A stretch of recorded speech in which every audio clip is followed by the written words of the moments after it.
This was a fun one here. The Rams 20, Browns 13.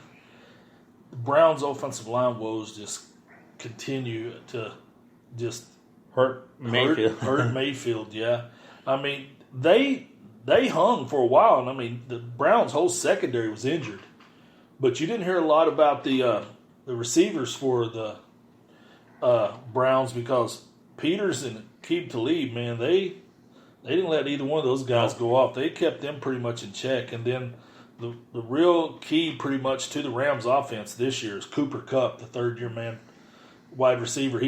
Looks like he's fully healthy, 11 catches, 102 yards. He looks like he's fully healthy coming back from that knee injury he had last year, but he is something else, man. He just does the things like the blocking, the just attacking the middle of the field. He is somebody you got to count for on every play, and he just makes it go. I mean, it was interesting to see the Browns on another marquee game back to back. They were on Monday night and now Sunday night. I mean, Mayfield, there was no protection. He got sacked by Matthews. He got sacked by Donald. I mean, Aaron Donald and Matthews is rejuvenated since he came back home to L.A. And it was kind of funny that it was the night they honored his a family member of him at halftime. So Matthews went out there to see him and all that. Right. So it was kind of a cool thing to see. But because his dad played for the Browns. Yeah, so it was kind of cool to see at halftime. But the Rams are still undefeated. The Browns division is still wide open. Yep. I mean, that's one thing that. Well, the Ravens finally lost. So. Yeah. So and then you got 0-3 Steelers. You can't think of. I mean, but who's showing out for me on the Browns is Myles Garrett. Had another strip sack. I mean, this guy's just a monster. He is what you thought he was going to be. When they took him with the first pick of draft. I mean, this guy is legitimately a monster. He has come into his own. I mean, everybody talks about Khalil Mack and Aaron Donald, rightfully so, but you better start game planning for this kid because he is a terror, boy. And I love watching him play. I mean, he's ferocious. He gets after people, and he is going to terrorize that division for a long time, much to the chagrin of the offensive linemen in the AFC North. But the Rams, I mean, undefeated. It took them a while to get this one. They had to play down to the wire, but they had the two interceptions and turning the ball over 3 times to come out with a win. You're a good team if you can do that. If you can overcome your mistakes like that, and just Goff is continuing to be Goff. He just getting the job done, man. I mean, he was 24-38 for 269 yards. He had 2 touchdowns. Baker Mayfield was very, very pedestrian, with 195 yards. Mm-hmm. Todd Gurley, he was only had 43 yards, and Nick Chubb is continuing to be a steal with 23 carries, 96 yards, and Jarvis Landry 3 catches for 62, and Cooks for the Rams had 8 catches and 112, but with that field goal in the fourth quarter, the go-ahead touchdown from Cooper Kupp, and then the 37-yard field goal just to put it out. That was a fun one to watch, man. And the Rams are going to be hard pressed to be beaten, but there again, we keep talking about the AFC North. Well, the NFC West. I mean, the 49ers undefeated. Now you got Seattle's lost 1 game, and all these guys still got to play each other twice. Yep. So that one's going to be a fun one. So what other game you want to talk about? Let's talk about the big anticipated Ravens-Chiefs showdown. Well, in the most thrilling game of the day, the Chiefs outlasted the Baltimore Colts. This one had a little bit of everything, even the old-fashioned drop kick. Yep. I mean, this was entertaining. I mean, both teams just lit it up, 3 touchdowns for Patrick Mahomes. Williams had his 62 yards, and then Hardman had 97 and 1. But Mark Ingram, man. He did, right? Mark Ingram, look at him. 16 carries, 103 yards. I mean, and LaShawn McCoy stepped it up. He had that one touchdown, averaging 6.8 yards a carry. That's good for him, you know? Heck yeah. 6 yards a carry? Yeah, 6.8, yeah. That's pretty impressive. But it started off with Ingram started the score. Now, you know, he had that 2-yard run, and then McCoy had his 1-yard run, and it was 7-6, and then Robinson had the 18-yard pass from Mahomes, and 14-6. And then 3 minutes left. Here comes McCole Hardeman again, 83-yard pass from Mahomes, and 20-6. Then boom, they get another field goal, and all of a sudden it's 23-6 at halftime, and you're thinking, okay, the route's on, but nope, didn't turn out that way, did it, Mike? No, and with Jackson throwing, he rushed for 8 times. He was averaging 5.75 yards a rush. But Mahomes, the Chiefs just dominated, 3 touchdowns. That was a good game. It was a close one. Yep.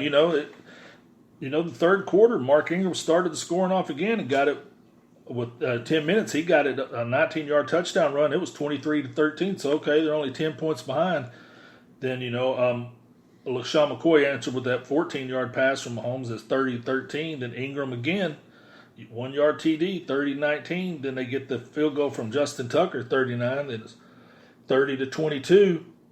And Harrison Butler kicked a 36-yard field goal, made it 33-22. And then, Lamar Jackson had that 9-yard run with 2.1 seconds left. And I thought that was so cool because on that kickoff, they did that drop kick, and they never, it wasn't an onside kick. What they did, they kicked it high in the air and made them fair catch it, which would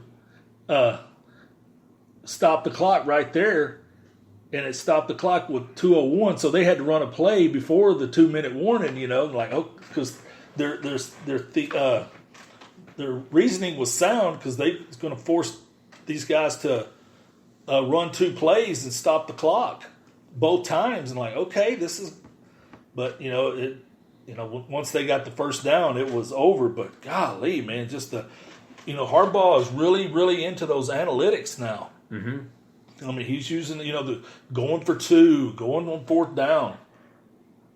But this one was, people got their money's worth on this. There's big plays all over the place on this one.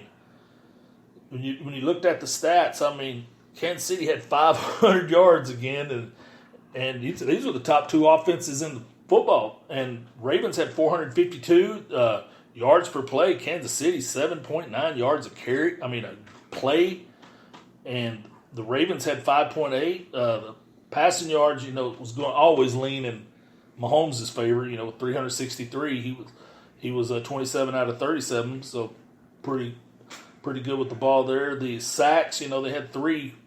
The Ravens had 3 sacks.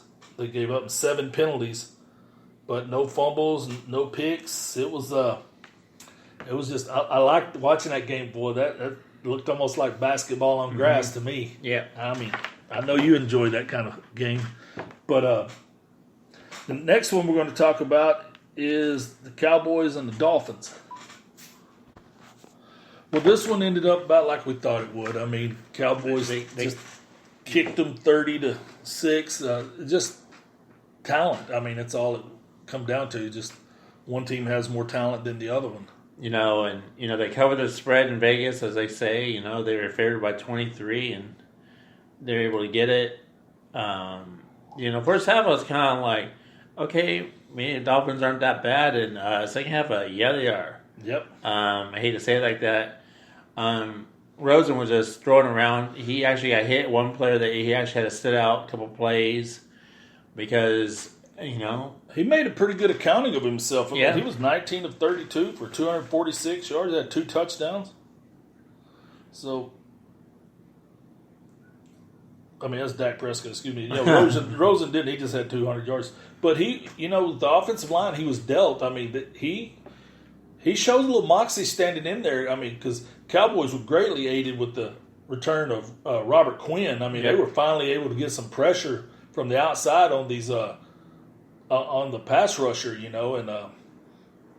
kind of harassed him, and with Malik Collins coming up the middle, and Tank Lawrence getting a sack. I mean, he was harassed, shall we say? Yep. Wasn't a great pocket. But the Cowboys definitely kicked it up. I mean, I don't know what kind of message Jason Garrett gave them, but it definitely ignited them in the third quarter to put it away. Right. And the Cowboys can now think about this next Sunday night game, national TV against the Saints. Yep. And that's they're going to take past what the Saints could do. This just showed how dominant the Cowboys' offensive line is. When Dak Prescott threw the interception, he had 8 seconds to throw the ball. I mean, he had all day to throw. I mean, and the Cowboys' offensive line was just so dominant. They had 200-yard rushers. I mean, Zeke Elliott, he had his 19 carries for 125 yards. Well, the rookie comes in there and he grabs 100 yards too. Yeah. Tony Pollard, out of Memphis. Then Cooper, with all the other receivers kind of dinged, i.e. Gallup and Tavon Austin. Well, all Amari does is come in and catch 6 passes and 2 touchdowns. Cobb did good. Witten didn't get his touchdown. I think that's one of the ones. Did Dak keep the ball on that and ran it in himself? It was just, after they got out of that first half funk, they just kind of poured it on them and could have named their score. They started playing backups early. The next team up is going to be the best team they played all year. They've been beating the weak sisters of the poor here the last 3 weeks. So now they go up in class got to travel to New Orleans, who's coming off a road win at Seattle, which was a playoff team last year. Mm-hmm. And home environment. Yes. Cowboys defense better get going, man, if they're going to have a chance to stop an Alvin Kamara, because so far the Cowboys haven't really been shutting people down, but like with Quinn back, we're playing for the first time this year after being, setting out the suspension for the PEDs. He is a difference maker. I mean, he can bend and get around that corner. Some of those passes in the pass interference, Cheedy had good coverage on those guys. I mean, just ball getting through, or have his not turn around in time. But Wouzier really looks like he can play. You got Byron Jones back. But shift our attention to the Dolphins. I mean, the Dolphins trying to see if they got a quarterback right now. Are they going to be tanking to get the kid out of Oregon or Alabama, or they're going to see if this kid is the real deal? Yeah. And I liked what I seen. I mean, there was no quit. He didn't get all like Tony Easton. Just falling down when nobody hit him or anything. He wasn't skittish or anything. He showed some toughness. Yeah, this one was what we thought we'd see. I mean, I didn't think we'd see 200-yard rushers, though. Did you? No. And, Dak said he's going to learn from that mistake he made. But like I said, he had the time he had to throw. I mean, that's just not many quarterbacks get that. Yep. Well, folks, that's it for this week. Michael, where can they find us, man? They can find us on every podcast platform pretty much out there. YouTube, Twitter, social media.